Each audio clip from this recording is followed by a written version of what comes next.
Welcome to another adventure on this planet Earth. You'll find this treat, well, all over the world, I imagine, in one form or another. I've heard them called Pastelitos, although they'll have several names, I'm sure. Basically, it's dough, cut in a circle, folded over, made in a half moon shape, filled with meat and spices and vegetables. Met this guy in the Dominican Republic, and he was having a blast. He probably made a few hundred of these Pastelitos every day, day in, day out.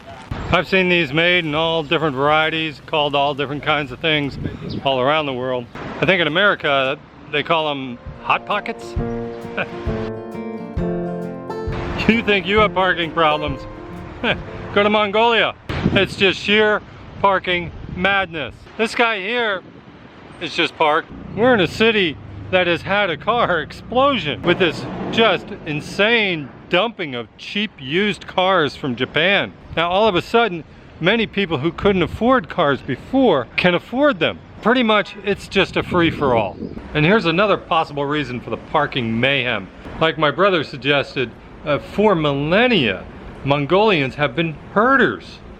Driving cattle and sheep and goats and horses and parking them, just packing them in at night. Look at this situation here. Doug and I were 100 miles from the city at a resort way out in a huge field.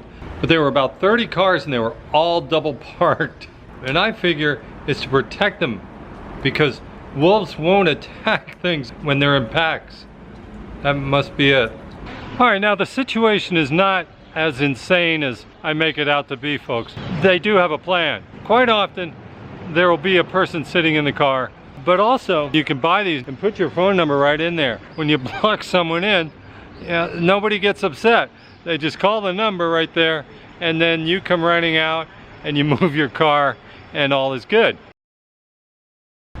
In Ulaanbaatar, Mongolia, I found a peace bell. These are fascinating.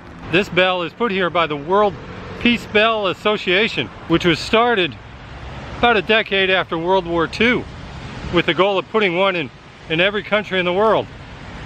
So far they've reached about 16 countries. This one is quite beautiful, built and placed here about 3 years ago. Now this sucker is heavy. I think it weighs several hundred pounds. It's made of melted coins from around the world. It's beautiful. Hello. There's no clapper in the bell. So how do you ring it? You take this log and you just slam it against the bell. Here we go. Now the bell group is based out of Japan, and there's also a World Peace Gong Association from Indonesia, formed after the Bali bombing in 2002.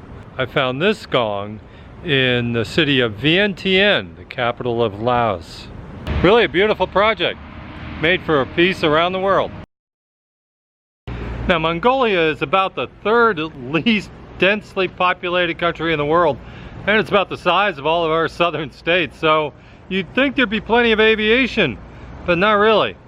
But I did happen upon a really cool experimental aircraft type fly-in aviation festival called Sky Friends Festival. My brother was a part of it, and I found all kinds of flying objects that I couldn't really identify. Yeah, it was a neat little fly-in. Free rides on these gyrocopters. My brother is learning to fly these things. They had a little paragliding contest. Nice concert. Dancing. Even one of these paramotor demonstrations. That was kind of wild.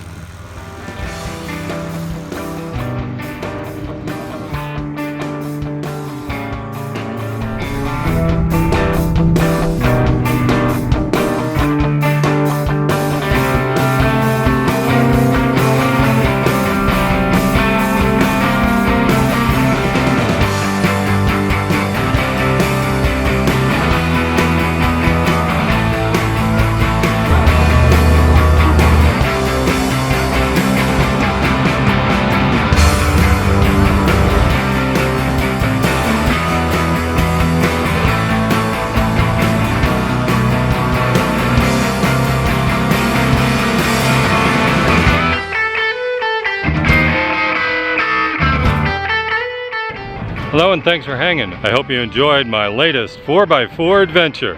I'm Mark Gilchrist, and I am, and you are, we all are, on this planet Earth.